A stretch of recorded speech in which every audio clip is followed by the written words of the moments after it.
How you doing? Welcome back to Fee's Barbecue, episode number 2.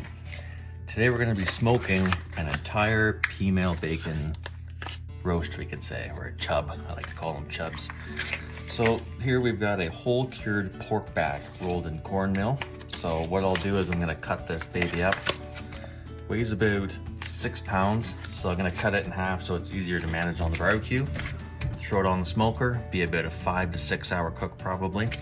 That way I can slice it up nice and thin, package it up in the freezer, make for easy breakfast time later on. So for today's cook, we're gonna go off temperature because I don't want to cook this thing all the way through. I want to leave a little bit of wiggle room. That way when I package it up and put it in the freezer, I can pull it out later and finish it up in the pan with some eggs and stuff like that and not have it, be overdone. So for that, I'm gonna be using my ThermPro thermometer. Comes with a long probe. So this will be inserted into the Peameal bacon, giving me a reading of the temperature as it cooks along. This will send a signal on my phone so I don't have to sit out there and drink beer all day to watch the barbecue.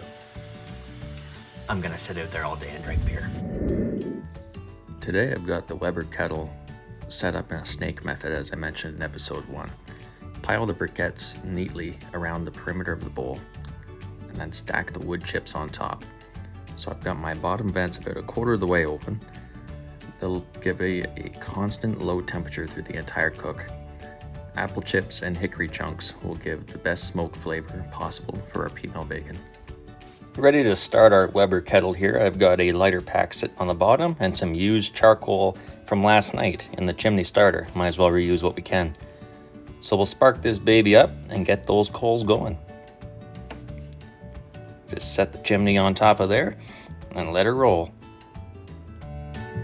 Well, now that our coals are started up, we're gonna get them up to red hot. We gotta see what our vents are doing here. So obviously I want my vents to be fully open for the start until I tune in my temperature. And then from there, I can slide back and forth no matter what I need to do to get the temperature where I need it. Beats opening the lid every 2 seconds to find out where you're at. Last night's coals seem to be catching just fine. Time to have a beer.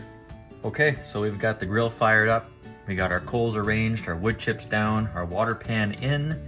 Vents are wide open for right now. Just get the temperature to come up to where we want it and we can start fiddling with those vents to get the exact temperature we want. I've already cut these up into little half chubs here. That way they're just easier to manage on the barbecue and I don't have the huge log sitting on there I gotta maneuver around. So without further ado, there's only one more ingredient left that we need. Now we can start. Today this secondary thermometer is going to come in handy for us because we need to know the temperature of the smoke for the Peameal bacon. Right now she's warming up. We're going to aim for that sweet spot between 200 and 250. That's a good temperature for a nice low and slow smoke. So we've hit 225 degrees on the grill. Time to throw the chubs on. Coals are catching nice. Wood chips are starting to smoke. I've got my probe in. Internal temperature of the pork now is at 55 degrees. We're going to pull at 150. Now there's a bit of a difference in the way that I'm cooking on this Weber kettle than you would with a Traeger or any other type of pellet grill or propane grill. Whereas those grills, you can set it and forget it. They got a digital thermometer. They have a nice temperature heat control setting where you can just plug it in and then leave, or do whatever you want the whole day. Not really on the Weber kettle. I'm sure there are some masters out there that can do it, but yeah, I'm dealing with direct heat, airflow, fire, that kind of whole thing, right? So you kind of got to be nearby to monitor your temperature spikes. If it starts to get too high, go down to that bottom vent, close that bottom vent a little bit, choke off that air supply. If you start to overheat too much and you got to cool it down fast, you can always just rip the lid open, just let all that heat out.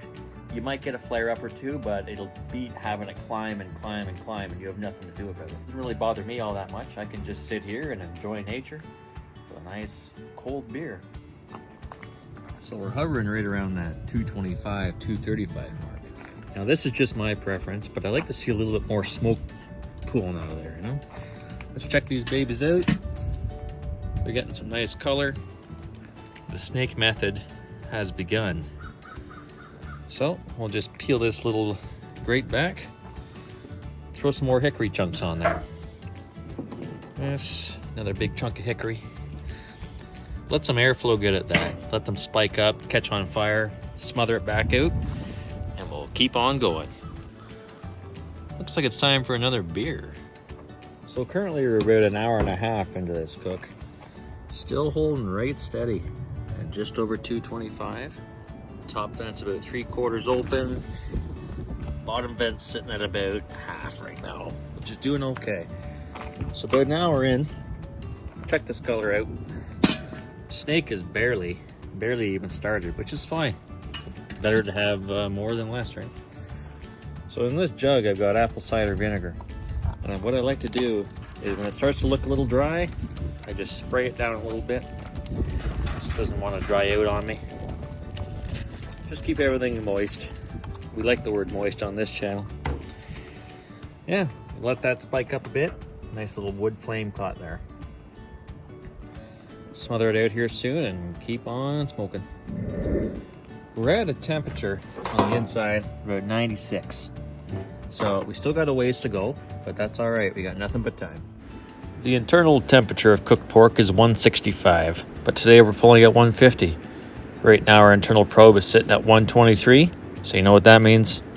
It's time for another beer. So I have grossly overestimated the length of this cook, saying originally about 6 hours. No, we're about 2.5, 3 right now. So we're gonna pop this lid open, see where we're at. Temperature's reading a little high. Beautiful color on the chubs. Fire's about halfway through, so we'll see where we're at when we check our thermometer. Sitting at about 148. We're gonna pull around 150 to 155 degrees today. So we have some time to give this a little bit more of a spritz with that apple cider vinegar I mentioned earlier. Spritz, spritz, spritz. Keep her nice and moist. That's what the people want. Okay, we're inside. It's about 3:15. We started this about 11:30, so say about a 4-hour process from start to finish. Not too bad. It's about 5 or 6 beers, depending on who you are. So here you can see these chubs. Look at the color on those. Just gorgeous. Now they've worked hard all day. We gotta let them rest. Give them a good 10 to 15 minute rest. We'll slice on in and see what we got. Now this is during the resting period. I'm gonna take my instant read thermometer and just do some probing and see where we're at as it's resting here. Sitting at about 156. And Peameal bacon is generally done anywhere from 142 to 165, depending on how you like it done. That went in like butter. That's about 165. Now what a lot of people don't realize is when you rest meat, it still comes up about 5 or 10 degrees from where you originally pulled it off the barbecue. So you'll be able to use that gauge as you cook your own meals and decide when you want to pull certain things. So the Peameal bacon has rested for about 10-15 minutes.